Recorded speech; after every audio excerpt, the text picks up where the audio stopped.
Kanina po ay nagkayayaan ako, ang aking mga kaibigan na involved sa politics at meron din po ako nakausap, no, kami sa isang table na miyembro din ng House of Representatives, no, isang kongresista. At kape, konting chika-chika, no, at itanong ko nga sa kanya. Sabi ko, kung ano ba ang mangyayari sa Monday? At mukhang sa Monday, kinakailangan ng ma-refer sa Committee on Justice ang impeachment complaint itong si Sara Duterte. Baka mamaya ma-technical na naman tayo, di ba? Ang sabi niya sa akin, ang kwento niya sa akin, no, we were actually a group of 3, 4, 5, group of 5 na nakikwentuhan sa isang hotel dito sa atin, dito sa Metro Manila. At ang sabi niya sa akin ay meron kaming sapat na boto. Meron kaming a little more than the 1/3 required votes and signature to impeach the Vice President on Monday.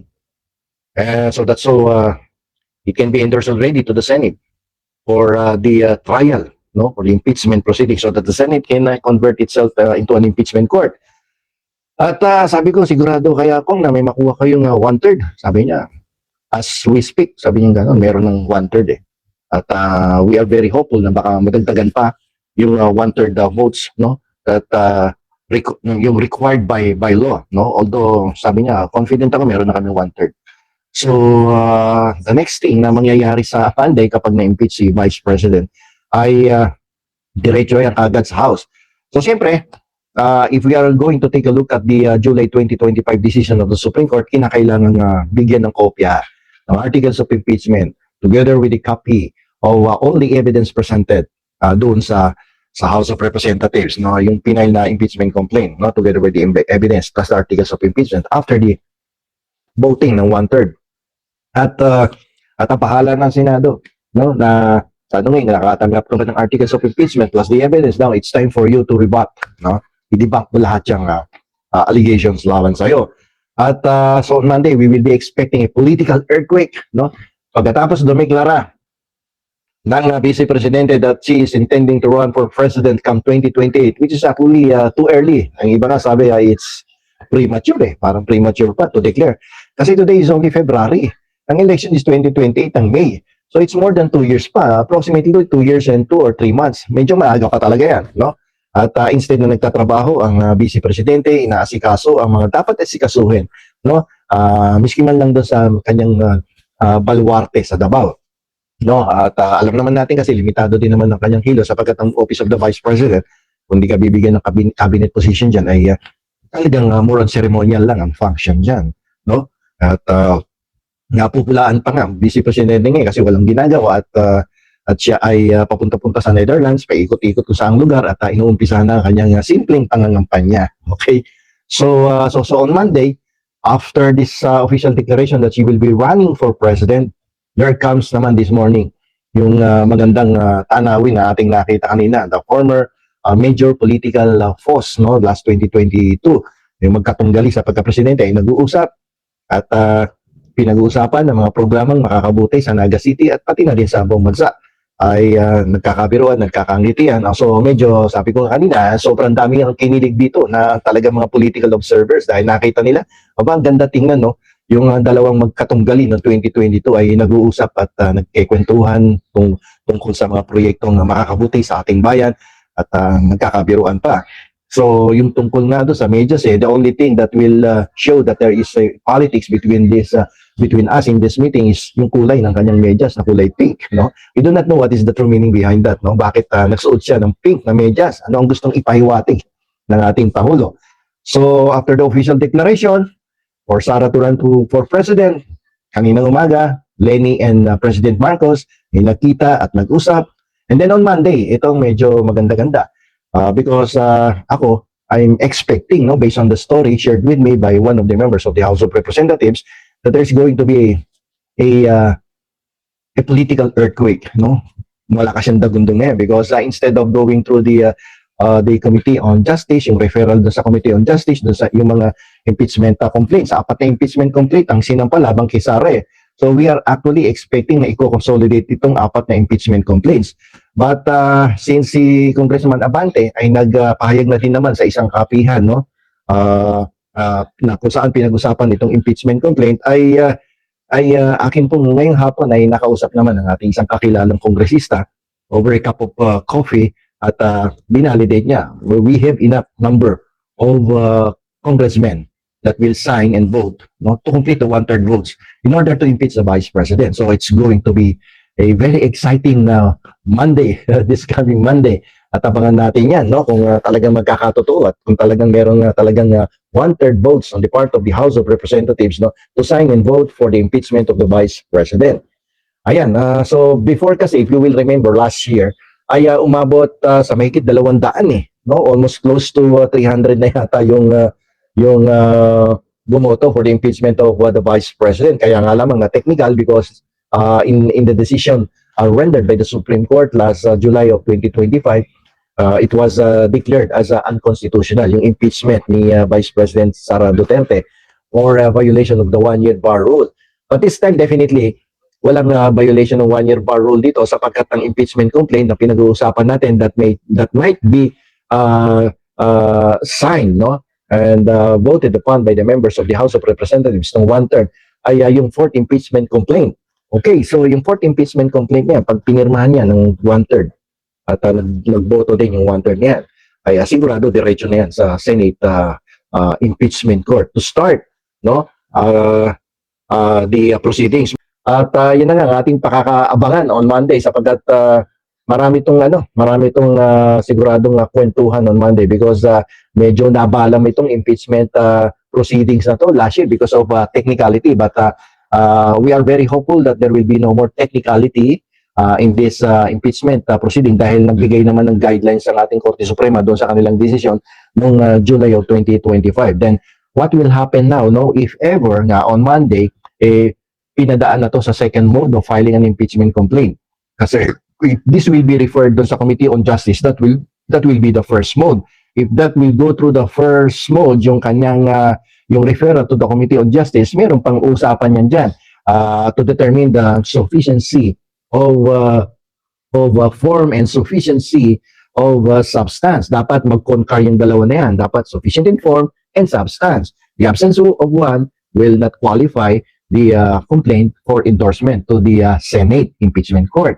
Yun. So, ang maganda rito ay gagawin nila yung second mode ang mangyayari dito. Kasi yung fourth impeachment complaint, yun ang gagawing way, no, para i-adapt yung second mode of the impeachment process na kung saan hindi dadaan sa Committee on Justice once one-third of the members of the House of Representatives will sign and vote for the impeachment of the Vice President para diretso siya doon sa Senado. Ang pakakatandaan lang dapat dito ng House of Representatives ayon sa desisyon ng Korte Suprema noong July 2025 ay kinakailangan lamang na bigyan nyo ng kopya yung Vice Presidente or the impeached official, no, ng kopya ng articles of impeachment together with the copies of the evidence attached dun sa articles of impeachment. If they will follow that, then continue na yan doon sa Senate. And then ang makikita natin dito is ay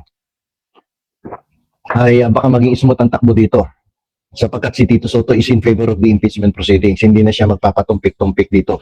At ang kanyang forthwith definition will definitely be in accordance with the legal dictionary. Talagang forthwith, immediately, no, proceed with the impeachment complaint. Unlike in the previous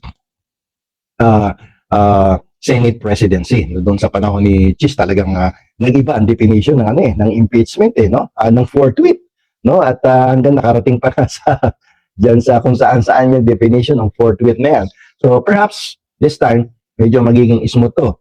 At napagkakwentuhan din nga namin na paano dito sa Senado, no? At marami pa din naman kaalyado ang Vice Presidente. Kaya lang ang problema dito is the fact na tatlo ang may kinakaharap na kaso rito locally. Jinggoy, Chis Escudero, Joel Villanueva, they are all facing graft charges. Analysis dito is that paano kung by next week isang pa yung kaso sa Sandigan Bayan? Di ba? So, they might be arrested because filing of the case with the Sandigan Bayan might expedite the release of the arrest warrant. Di ba? Discretion na yan ng korte. Kung gaano kabilis ang ilabas ang arrest warrant yan. Pangalawa, di tatlo yun. Pangalawa, yung dalawa.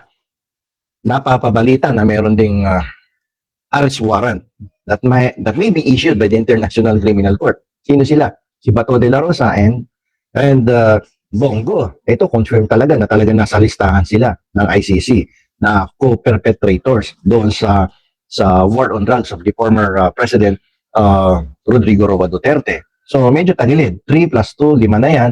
Plus the fact na si Marcoleta ay baka magkaroon din ng kaso yan sapagkat yung SALN niya at ang kanyang SOSE ay hindi nagtutugma.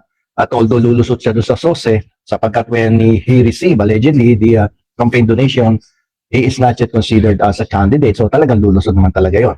Pero paano naman yung sa donation? Binayaran niya ba yung tax? Yun ang question doon. Hindi niya binayaran yung donor's tax kasi that will constitute as a gift eh. Yung kung hindi niya na-declare doon sa SOSE before campaign period, binigay yun sa kanya, yung regalo yun, gift yun. Di ba? If that is a gift, that is subject to donor's tax of 6%. Yun ang problema doon. Baka kung nakaligtas sa COMELEC, sa BIR, hindi siya makakaligtas. Tsaka doon sa Statement of Assets and Liabilities. Alam niyo naman na even the Supreme Court Justice na yun dati si Corona nadali sa SALN. But what more if a senator kung may ebidensya? So yun ang problema ng ang grupo ni Sara Duterte because there are so many members of the Senate identified with the Dutertes that are facing graft charges with the ombudsman and then under investigation pa nga yung iba dyan sa Senado. Okay? So with that, baka mag-erode yung number of sure voters before na mahihirapan yung administrasyon senators na makakuha ng 16 votes. But this time around ay baka bumaliktad ang sitwasyon ngayon.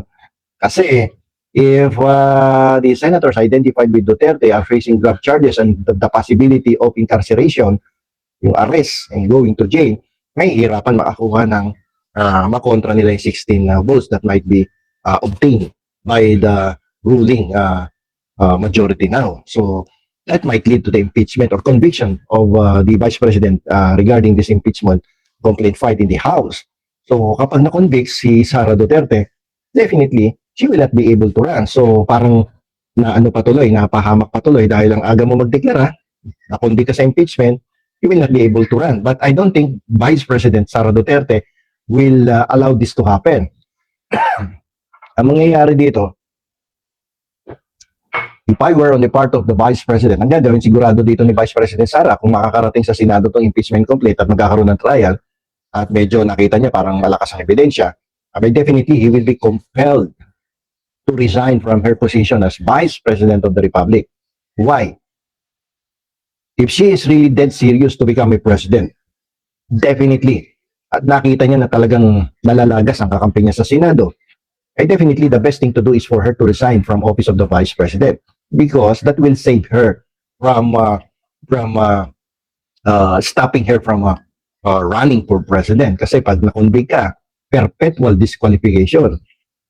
No? Hindi ka pwedeng i-elect to any public office. So the best thing for Sara Duterte to do is resign.